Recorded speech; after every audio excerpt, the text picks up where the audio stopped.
ناظرین کرام السلام علیکم ورحمۃ اللہ وبرکاتہ۔ آج ہم بات کریں گے خاندانی نظام کے بارے میں کہ ہمارے گھروں میں اور ہمارے خاندان میں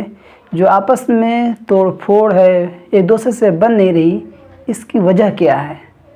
اور بننا کتنا ضروری ہے۔ آپ یہ سمجھ لیجئے کہ خاندانی نظام یا فیملی لائف، عائلی زندگی، یہ معاشرے کا وہ بنیادی پتھر ہے جس پر تہذیب و تمدن کی بنیاد کھڑی ہوتی۔ اگر خاندان والوں کے درمیان، آپس کے رشتہ داروں کے درمیان، فیملی کے درمیان بن نہیں رہی ہے، انبن ہے، افراتفری کا ماحول ہے، پٹتی نہیں ہے، تو پھر چاہے زمینیں سونا اگل رہی ہوں، مشینوں سے لال جواہر اور ہیرے موتیاں جھڑ رہے ہوں، لیکن زندگی میں سکون نہیں رہتا۔ سکون تب ہوگا جب خاندان والوں کے درمیان، فیملی والوں کے درمیان آپس میں بنے۔ لیکن آج کل یہ چیز ختم ہوتی جا رہی ہے، جیسا کہ ویسٹرن کلچر میں یہ چیزیں ختم ہو چکی ہیں۔ پیسے تو بہت ہیں، بہت ترقی کی ہے دنیاوی اعتبار سے، لیکن فیملی نظام نہیں ہے، کوئی رشتہ داری نہیں ہے مضبوط، سکون نہیں ہے، جس کی وجہ سے وہ حضرات سکون ڈھونڈنے کے لیے کوئی یوگا کا سہارا لے رہا ہے، کوئی کامیڈی دیکھ رہا ہے، کوئی پکچر گانے سن رہا ہے، کوئی شراب پینے پر مجبور ہے۔ جب اس سب سے بھی کام نہیں چل رہا تو لاکھوں کروڑ روپے کی پراپرٹی ہونے کے باوجود جو ہے آتم ہتیا اور خودکشی کرنے پر مجبور ہو رہا ہے۔ یہ مغربی دنیا کا حال ہے۔ تو خاندانی نظام کو ہمیں صحیح کرنا، اور یہ خاندانی نظام جو ہے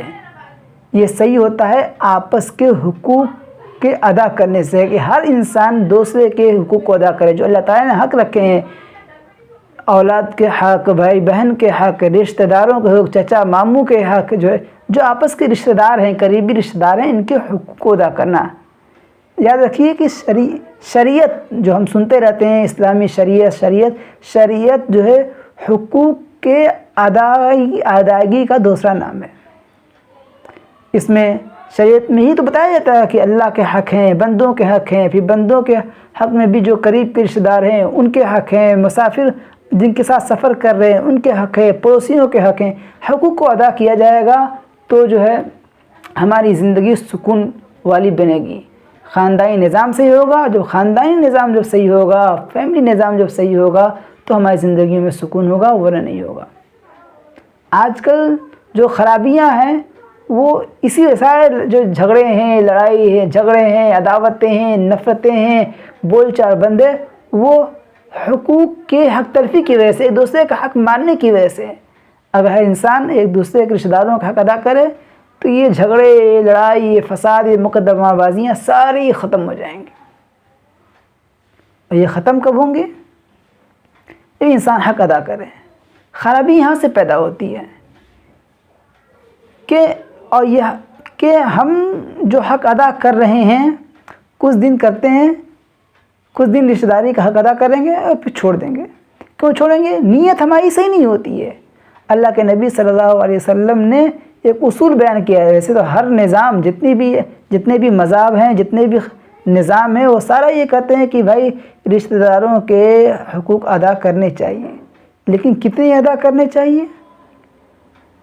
کتنا کون ادا کر رہا ہے، اس اور کیسے ادا ہو سکتا ہے، اس کا اصول اللہ کے نبی صلی اللہ علیہ وسلم نے بیان فرمایا۔ وہ یہ کہ جب بھی کسی کا حق ادا کرو، کسی سے اچھا سلوک کرو، حسن سلوک کرو، تو اگلے کو خوش کرنے سے زیادہ اللہ تعالیٰ کو خوش کرنا مقصود ہونا چاہیے، اللہ تعالیٰ کی رضا مقصود ہونا چاہیے، کہ میں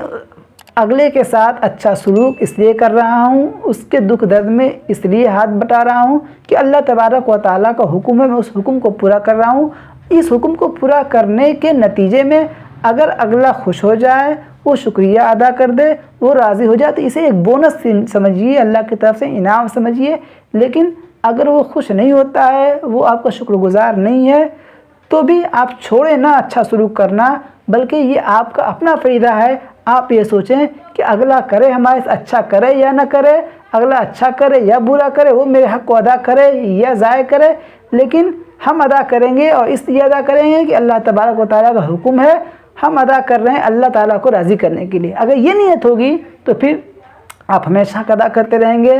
اور آپ کے تعلقات برقرار رہیں گے، خاندانی نظام صحیح رہے گا۔ خرابی یہیں سے پیدا ہوتی ہے کہ انسان جو ہے کسی کے ساتھ اچھا سلوک کیا، اب اس کے بعد اس انتظار میں بیٹھا ہے کہ اگلا جو ہے میرا شکر گزار رہے، شکریہ ادا کرے اور جو میرے گن گائے، رشتہ داروں کے درمیان میرے اچھے سلوک کا جو گن گائے۔ جب یہ امید باندھ لی ہے اور پھر اس نے نہ تو شکریہ ادا کیا، نہ جو ہے اس نے اس کا بدلہ دیا کوئی، اور نہ رشتہ داروں کے درمیان جو آپ کے گن گائے اس کا چرچا کیا، تو آپ جو ہے ناراض ہو کر بیٹھ گئے کہ یہ تو شکر گزار، یہ شکریہ ادا نہیں کرتا ہے اور یہ جو کسی سے کہتا نہیں ہے، چپ چپا کر بیٹھ جاتا ہے۔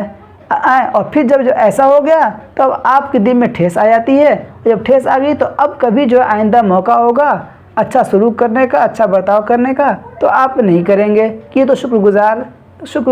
نا شکرہ ہے، شکر گزار ہے نہیں، یہ تو بدلہ دیتا ہی نہیں ہے۔ تو اس کی وجہ سے کیا ہوا، آپ آئندہ جو گناہ میں مبتلا ہو گئے۔ گناہ کیا کہ آپ کا سارا ثواب بیکار ہو گیا کہ آپ نے اللہ کو راضی کرنے کے لیے کیا ہی نہیں تھا، آپ نے تو بدلے کے لیے، اپنی شہرت کے لیے، خاندان والے مجھے اچھا کہیں اس لیے آپ نے اچھا سلوک کیا تھا۔ تو یہ خرابی ہوتی ہے۔ تو اللہ کے نبی نے فرمایا کہ جو بھی حسن سلوک کرو، اچھا سلوک کرو، کسی کی مدد کرو، تو نام و نمود کے لیے نہیں، اپنی تعریف کروانے کے لیے نہیں، بلکہ اللہ کی رضا کرنے کے لیے کرو، اللہ کے سامنے سرخرو ہونے کے لیے، اللہ کو خوش کرنے کے لیے کرو کہ اللہ تعالیٰ کا حکم ہے اس لیے ہم کر رہے ہیں۔ اب اس کے بدلے میں اگر کوئی اگلا شکریہ ادا کر لے رہا ہے، ہمارے گن گا دیتا ہے، تو اسے بونس انعام سمجھے اور نہ بھی گائے اور نہ بھی شکر ادا کرے تو پھر کوئی فرق ہمیں نہیں پڑنا چاہیے، کیونکہ ہم اللہ کے لیے کر رہے ہیں۔ اگر ہمارے نیت میں یہ ہوگا کہ نہیں ہمیں اس کا بدلہ ملے فلاں کی طرف سے، چاہے تو شکریہ کے طور پر، چاہے وہ میرا بدلہ دے یا میرے دکھ درد میں وہ بھی شریک ہو یا خاندان والوں کے میں چرچا کرے، تو پھر یہ اللہ کے لیے نہیں ہوا، یہ تو آپ نے نام و نمود کے لیے، شہرت کے لیے، تعریف کے لیے کیا ہے، اس کا ثواب نہیں ملتا بلکہ گناہ ہوگا دکھاوے کے لیے۔ تو اس کا خیال رکھنا چاہیے کہ صرف مقصود اللہ تبارک و تعالیٰ کی رضا ہی ہونی چاہیے۔